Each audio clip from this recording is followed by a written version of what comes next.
A little while ago, this was me. But thankfully, I've lost a bit of weight since then. Hi guys, I'm Steve, and in this video, we're going to be talking about walking and how it can help you lose weight. Now, I've lost over 100 pounds and I've gone from this to this. So I know a thing or two about losing weight. But in this video, we're going to see how walking can help you lose weight. Okay guys, so in the video we'll be talking about how many calories can be burned with walking, the injury risks involved with walking, and the affordability of walking. Basically, all the positives and all the negatives of the activity, and then at the end we'll give walking a score out of 10 to help you make a better decision as to whether it will be the ideal exercise for you or whether it won't. So firstly, what we're going to be talking about is how many calories walking can burn. We'll use an example of a 180 pound man. Now, for a 30-minute workout, you can expect to burn 200 calories, which isn't bad. Now, there are exercises that will burn more calories than walking, but it's free and it's one of the easiest ways to start getting active, lose weight and become a healthier version of yourself. It's fair to say that walking can be overlooked as a form of exercise, but it can quickly build stamina, burn excess calories and makes your heart healthier.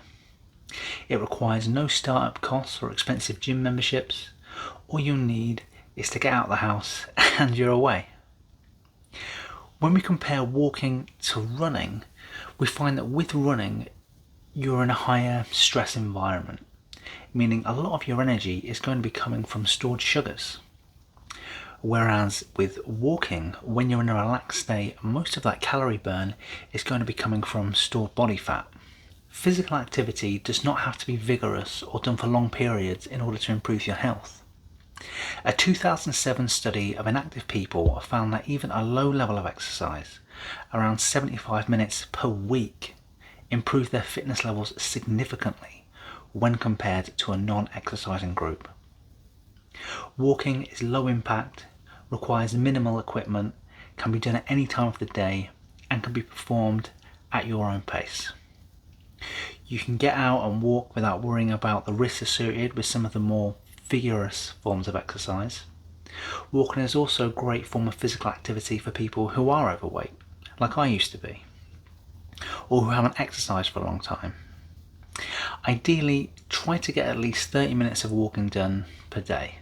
However, if this is too much to be done at once, do regular small bouts, maybe 10 minutes 3 times per day, and gradually build up to longer sessions. Now, back when I was incredibly overweight, I couldn't walk for long periods, so I would break them up until I built up the stamina that was necessary to walk for longer. And once I started doing that, the weight really did begin to just melt off me. Now, another good idea is to make walking part of your daily routine. For example, try to walk at the same time each day. Remember, you use the same amount of energy no matter what time of day you walk, so do what is most convenient for you. You may find that asking someone to walk with you will help make it a regular activity. Some people find that keeping an activity diary or log makes it easier for them. Something else that can help keep you motivated is a pedometer, and that is something that I used all the time. This measures the number of steps you take. You can use it to measure your movement throughout the day and compare it to other days or to recommended amounts. This may motivate you to move that little bit more that's going to burn them extra few calories. For example, try to set yourself a goal, like today I'm going to walk 10,000 steps, and see how you get on with that. For most people, there is little difference in the amount of energy used walking a kilometre or running a kilometre, which when I first heard that found quite surprising. It's just that walking will obviously take you that little bit longer. Plan to cover a set distance each day and monitor how long it takes you to walk this distance. As your fitness improves, you'll be able to walk a longer distance and use more energy. There is a lower risk of injury with walking than, say, running. The risk of injury increases with the intensity and duration. That being said, When we try out a new exercise, people have a tendency to push themselves too hard too soon, and they end up with an injury. With any exercise that you do, there will always be that risk of injury, and walking is no different. Some of the most common injuries you can get from walking are ankle sprains, shin splints, and lower back pain. Even though walking may not be the most aggressive activity out there, injuries can and still do occur. And although not generally considered strenuous, fitness walking should still be considered formidable. Walking at any pace provides great rewards for your health, including benefits to your joints and muscles, as well as your heart, lungs and brain. There are a number of things you should keep in mind, however, in order to walk efficiently and to avoid injury. As you step, place your foot lightly down rather than slapping it down, and ensure that your foot touches with a heel-toe fashion. Although taking larger steps make it seem like you're covering more ground, large steps also make it difficult to keep your body moving forward as the energy of the step gets absorbed by the ground. Take small to medium steps and lean slightly forward in order to encourage the continuation of the forward motion, or using the least amount of energy to do so. This will increase your walking cadence. As you roll off your foot, consciously push off with your toes in order to propel your body forward. As often as possible, keep some tension in your core by gently drawing your belly button in towards your spine.